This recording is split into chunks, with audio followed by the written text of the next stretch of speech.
Hello, I'm Sheryl McCarthy of the City University of New York. Welcome to One to One.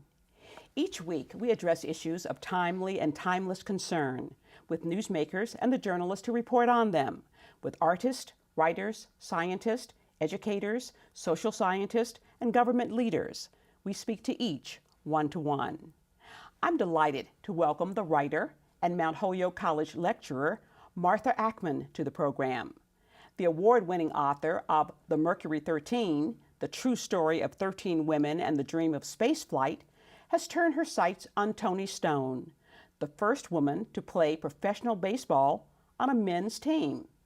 The result, Curveball, has recently been published by the Lawrence Hill Books imprint of Chicago Review Press.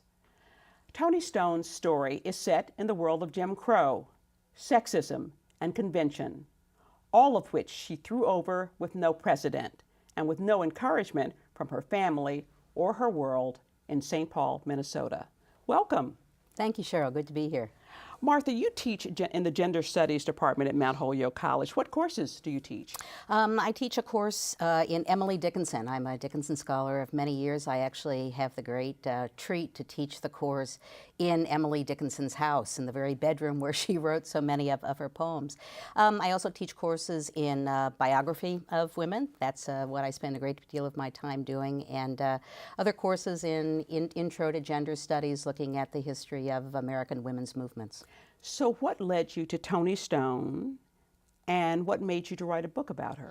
Well, I'm a baseball fan, first and foremost, and I think baseball is a very appropriate subject for looking at the history of our country. I think it was David Halberstam, the great writer, who said, behind every great sports story is the story of a nation. And if you think about it, Jackie Robinson, Billie Jean King, Muhammad Ali. So I went looking for a story in baseball that might fit that bill. And I had heard just sort of remotely this story about Toni Stone, but really had never delved into her life at all. So when I began to do that, I saw that her story really did fit that requirement that David Halberstam set up. I think it is the story of a nation. She died in 1996. Did you ever meet her? Unfortunately, I didn't. I began the book about 2005 or 6, and it breaks my heart that I didn't get to meet her because she was just such an astonishing storyteller. Vivid language, she used a lot of specifics. She kind of really set the scene for the life that she led. So a great deal of my time was spent hunting down audio tapes and videotapes that she had done with other people in order to get a sense of that flavor of her storytelling. Is this the first biography that's been written about her? Yes, it is. Yes, it is. There had been pieces written while she was living, and certainly during the time that she was playing baseball. In particular, an article in Ebony magazine in 1953. That was a little bit trumped up. Right, like many Ebony magazine articles. Well, you know, some staged photographs of her sitting in front of a dressing table of all things, putting on makeup before a game. That she probably never wore. That didn't happen. But those pieces were useful. Well, don't you always put on makeup before you play baseball or softball? I don't know. Maybe you have to ask some of the Yankees. I don't think that they would respond in that way. But I mean, it did show the kind of mythology that surrounded her. I mean, she was forced in some way to appear feminine, and she really did rail against that. She said everybody was trying to make her seem more educated, more feminine, to fit in some kind of a mold of acceptability. Right. And she said it was like a jazz riff. She says, I don't want any jazz riff. I want my real thing. So I was trying to get beyond the Toni Stone that was putting on makeup before a mirror. So she grew up in St. Paul, Minnesota, which was not officially a Jim Crow city or state, but certainly unofficially was segregated by race. What was expected of a black girl growing up in St. Paul in the 30s? Well, I can use Toni Stone's own words. She said what was expected was that you would go to school, you would marry the boy next door, and that would be your future. And she said that's not what they tell the boys. She said, I had my sights set on a horizon that was farther than that. And really from the very, very beginning of her life, life when she was about 13 years old and beginning to play baseball. She sincerely believed that she could have a future playing baseball. That upset her parents a great deal, not because she was doing something that girls didn't usually do, but they thought she couldn't make a living at it. Now, she was a poor student. She was boyish in appearance and in behavior. She didn't get along with girls particularly. I guess you'd describe her as something of a misfit in that environment. Yes, she called herself a freak out. She said, I was a freak out. And she really did keenly feel, especially what she perceived to be the ostracism of girls. She never really got along with women that well. And I think it was because she felt that they were always condemning her, always making fun of her. She was much more comfortable around boys, particularly also around older men. I think she felt most at ease with older men. She realized early on that she wanted to play baseball, but girls didn't really play baseball. Her parents didn't want her to play baseball. So, and as you said, you couldn't look to a career in baseball, not for a girl. So what was it in her that made her pursue what must have seemed like an impossible dream? I think that's the core question. You know, what was it in Toni Stone that really made her sacrifice so much and open herself up to so much disappointment? And I think it was because it was the passion of her life, that she would not be deterred from doing what she most wanted to do. And that's why I think that she is a symbol of someone who was fighting the notions of what women were conventionally required to do, as well as in the early days of the civil rights movement, just saying, I will be the person I want to be. And I think it's that determination and that courage and that persistence that I find most admirable in Toni Stone. You used the word scuffle, which pretty much described what she had to do to have a career and pretty much described her whole life. Yes.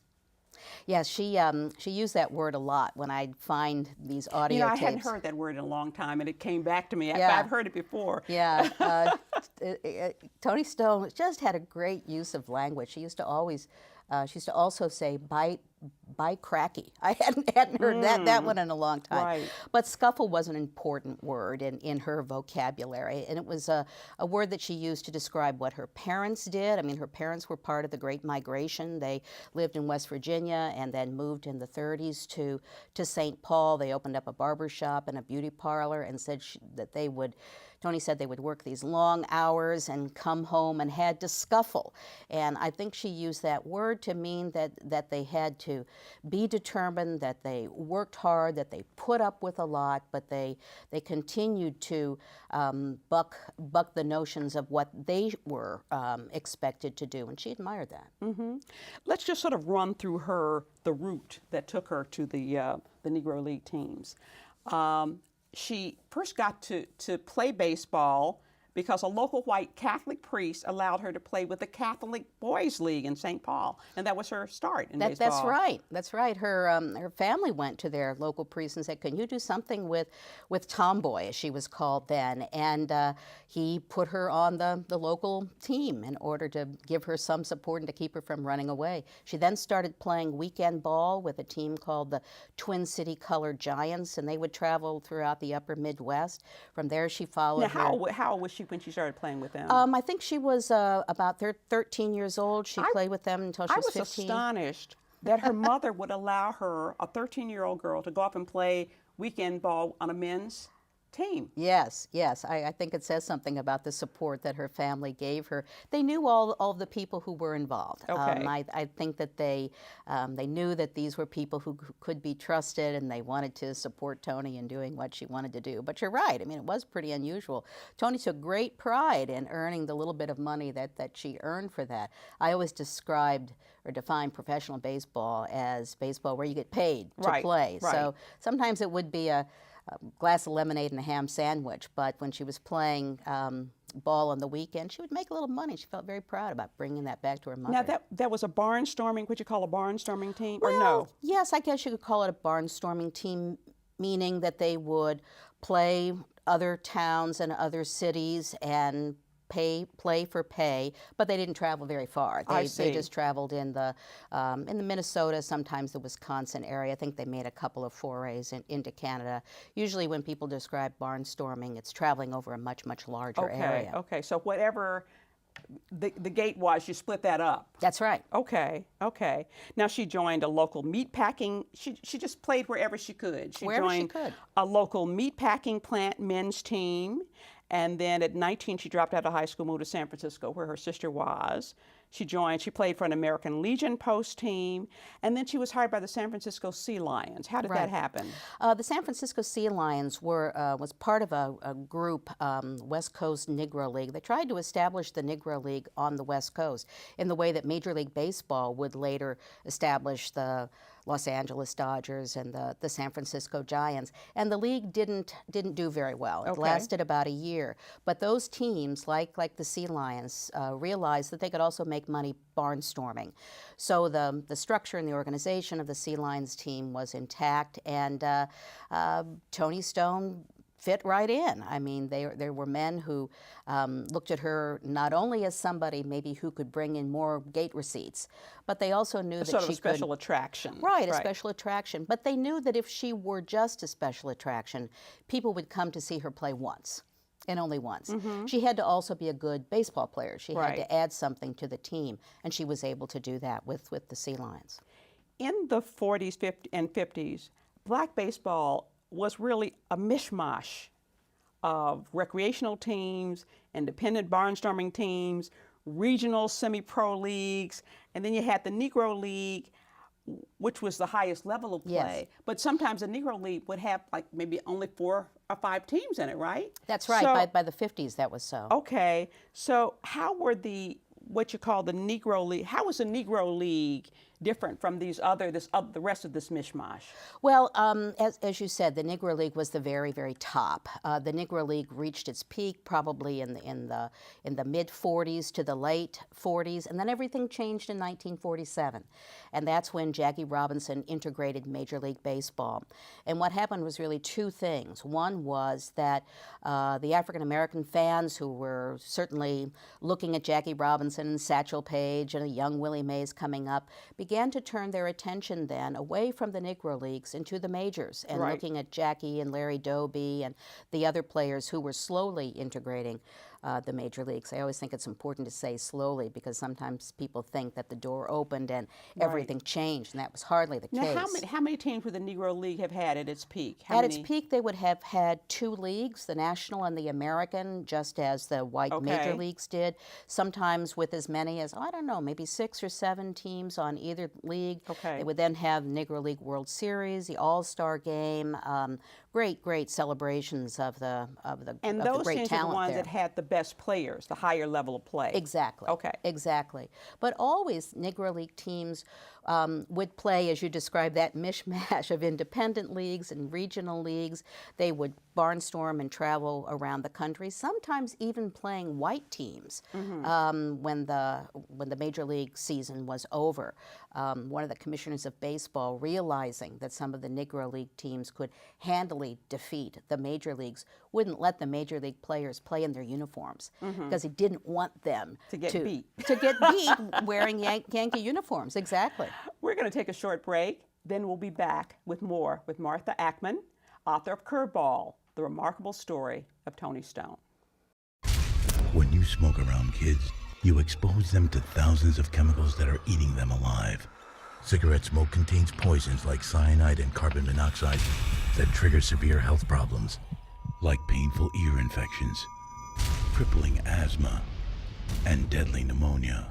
Cigarette smoke is linked to low birth weight and doubles the risk of sudden infant death syndrome. Cigarettes are eating you and your kids alive. Quit smoking today. For help, call 311.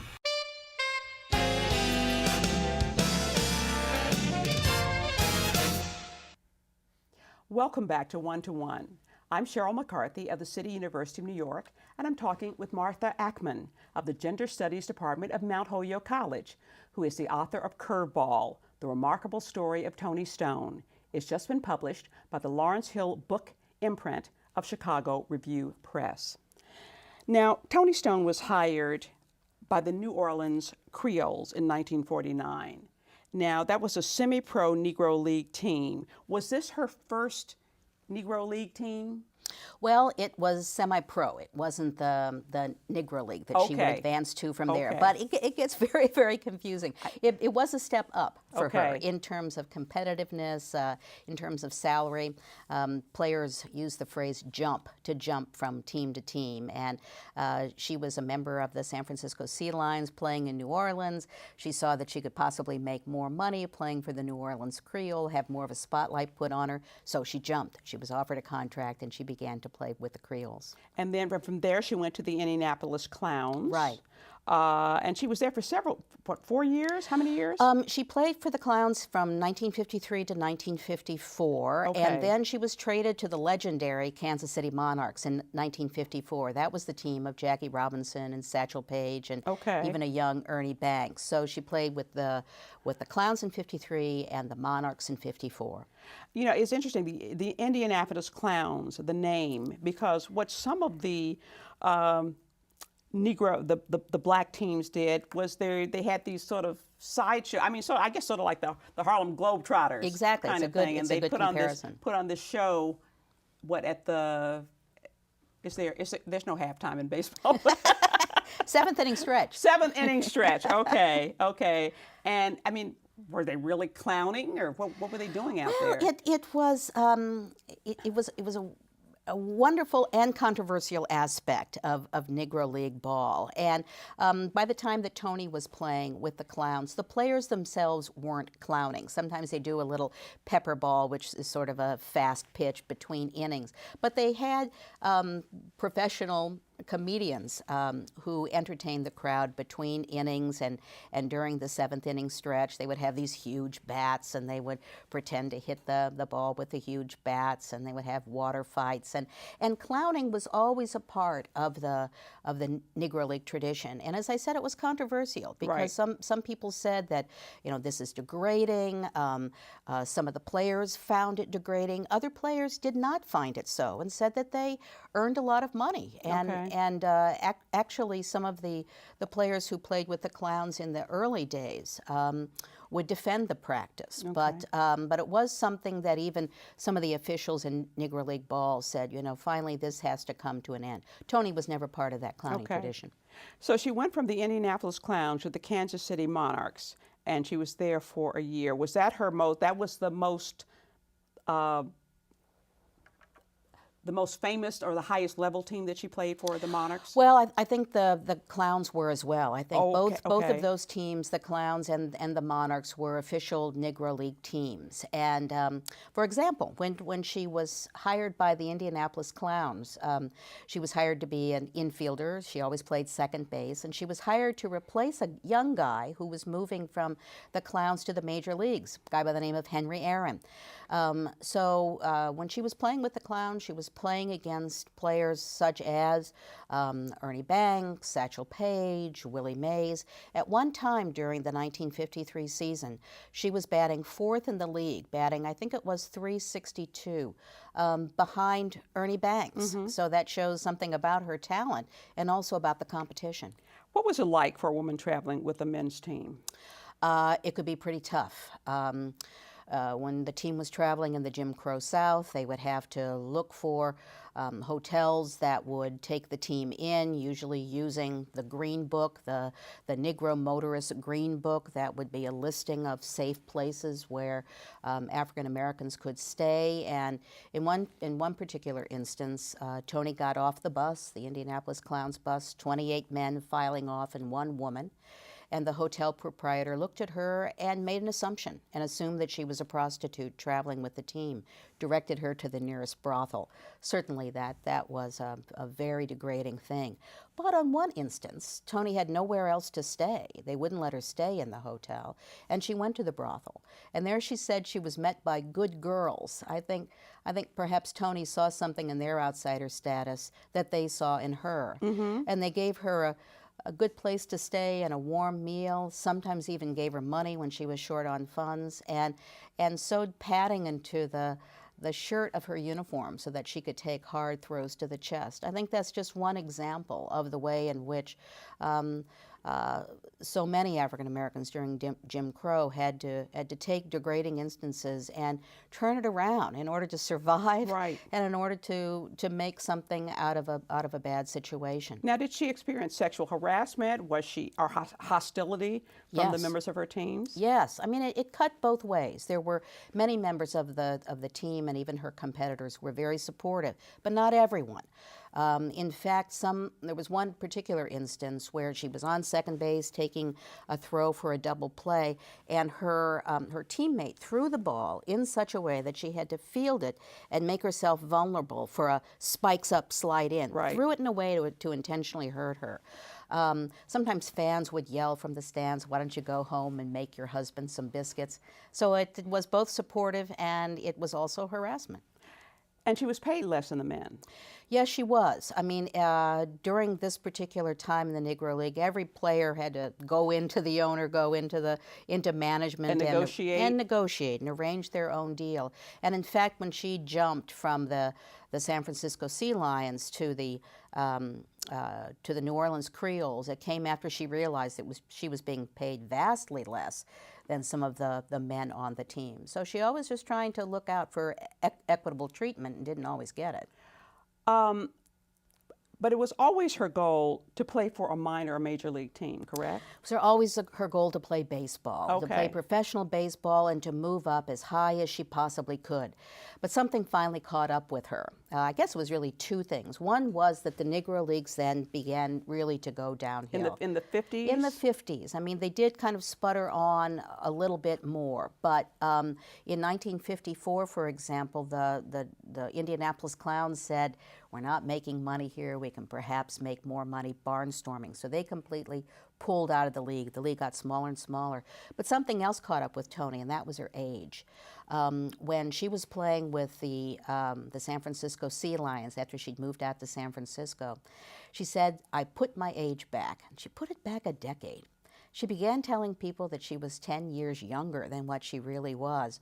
So when she was playing, for example, with the Clowns against Willie Mays and Ernie Banks, she was telling people she was 22 when she was actually 32. Right. And simply her body caught up with her and she couldn't play as well. She would have liked to have played with the women's league, which was, what was it called, the girls? Well, it was actually called the All-American Girls Professional Baseball League, Okay. AAGPBL. People know it today by the movie title. They Right. call it the League of Their Own. Right. But she couldn't play for them because they didn't accept black women, right? They were segregated, just like the major leagues. And in fact, some of your viewers might remember a little 8-second scene from A League of Their Own. It's when the Gina Davis character, a catcher, is warming up before a game. They throws her a ball. She misses it. It rolls off to the side. An African-American woman picks it up in a dress. Toni Stone would never have been in a dress. But she looks at Gina Davis' character as if to say, "May I join you?" Yeah. And she sort of shakes her head. You realize at that point, if you hadn't realized already, that was a segregated league. And the character fires the ball back. That character is supposed to represent Toni Stone. Now, at 29, in the midst of playing baseball for all, she married a man 38 years older, Aurelius Pesha Alberga. But it seemed an odd marriage. It was an odd marriage. He's much older. She was on the road all the time. Was it a marriage of convenience? Was it, what did you think of that relationship? Well, your questions are the same questions that lots of other people asked during their marriage. They seemed very companionable. What he saw in her was, well, he liked the limelight. And Toni was being recognized not only in the Bay Area where they live, but certainly getting national attention. He was a former sports promoter. I think he thought that he could push her career a little bit. And Toni saw companionship in him. As I mentioned earlier, she was always more comfortable around older men. And I think it was just the kind of intimacy maybe that both of them wanted at that stage in their life.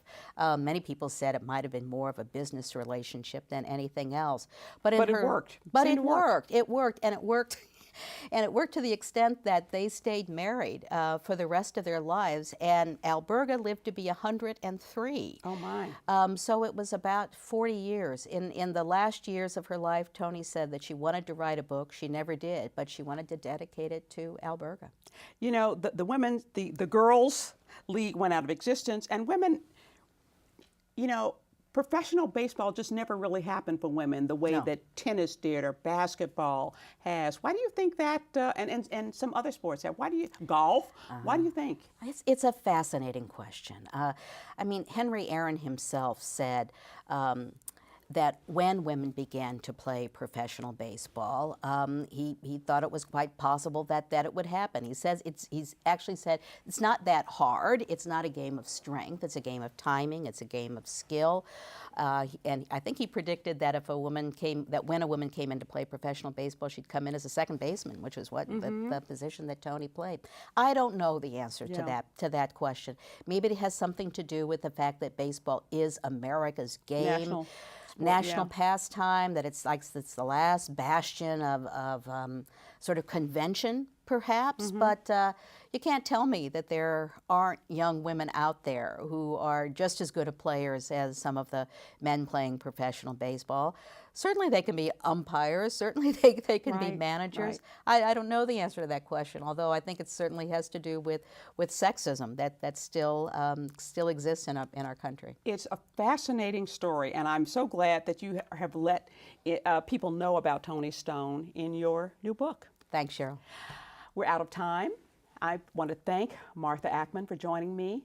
Curveball, the remarkable story of Toni Stone, has just been published by the Lawrence Hill Books imprint of Chicago Review Books.